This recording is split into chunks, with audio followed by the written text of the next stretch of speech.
প্ৰত্যেকজন শিডিউল কাষ্টে বিটিআৰত মাটি কিনিব পাৰে কিন্তু অসমীয়া ভাষী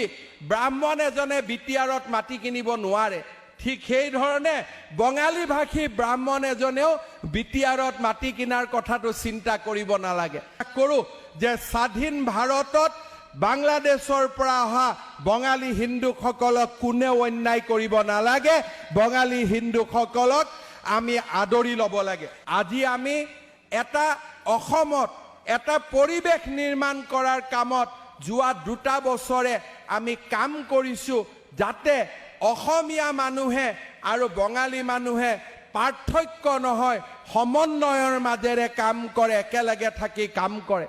আজি খদিয়াৰ ট্ৰাইবেল বেল্ট এণ্ড ব্লকত আমি কৈছো শিডিউল কাষ্ট মানুহে মাটি কিনিব পাৰে আমি কোৱা নাই যে অকল অসমীয়া শিডিউল কাষ্ট মানুহে মাটি কিনিব পাৰে তাত বঙালী শিডিউল কাষ্ট মানুহেও মাটি কিনিব পাৰে আজি আমি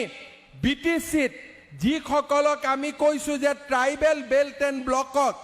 অসমীয়া গুৰ্খা সম্প্ৰদায়ৰ লোকে যি ধৰণে মাটি কিনিব পাৰে যিসকল আমাৰ প্ৰটেক্টেড ক্লাছৰ ডেফিনেশ্যনত আহে তেওঁলোকে মাটি কিনিব পাৰে প্ৰটেক্টেড ক্লাছৰ ডেফিনেশ্যনত শিডিউল কাষ্ট লিখা আছে সেই কাৰণে প্ৰত্যেকজন শিডিউল কাষ্টে বিটিআৰত মাটি কিনিব পাৰে কিন্তু অসমীয়া ভাষী ব্ৰাহ্মণ এজনে বিটিআৰত মাটি কিনিব নোৱাৰে ঠিক সেই ধৰণে বঙালী ভাষী ব্ৰাহ্মণ এজনেও বিটিআৰত মাটি কিনাৰ কথাটো চিন্তা কৰিব নালাগে কাৰণ আইন যদি অসমীয়া উচ্চ বৰ্ণৰ লোকসকলে মানিছে বঙালী উচ্চ বৰ্ণৰ লোকসকলেও মানিব লাগিব কাৰণ আমি বাৰে বাৰে বুজিব লাগিব যে বঙালী এটা বৰ্ণীয় পৰিচয় নহয় বঙালী মাত্ৰ এটা ভাষিক পৰিচয় আৰু এই ভাষাটোৰ ভিতৰতে শিডিউল কাষ্ট সোমাই আছে ব্ৰাহ্মণ সোমাই আছে পাল সোমাই আছে ঘোষ সোমাই আছে যাৰ নিজৰ নিজৰ একোটা ইতিহাস আছে আৰু সেই ইতিহাস পশ্চিমবংগতো একে উত্তৰাঞ্চলতো একে বৰাকতো একে ব্ৰহ্মপুত্ৰতো একে সেইবাবে মই বঙালী ভাষী অসমীয়া সমাজখনক বাস্তৱৰ সৈতে আগবাঢ়ি যাবলৈ আহ্বান জনাম আৰু অসমীয়া সমাজকো বঙালী ভাষী অসমীয়া লোকসকলক হৃদয়ত আদৰি ল'বলৈ আহ্বান জনাম মই আপোনালোকে নিজে জানে যে অসমত যেতিয়াই বঙালী লোকসকলৰ ওপৰত অপবাদ দিয়া হৈছে বঙালী লোকসকলৰ ওপৰত কিছুমান তেওঁলোকে বাংলাদেশ পাকিস্তানত পাই অহা যি ধৰ্মীয় গোৰামীৰ বলি হৈ ভাৰতলৈ ঘূৰি আহিছিলে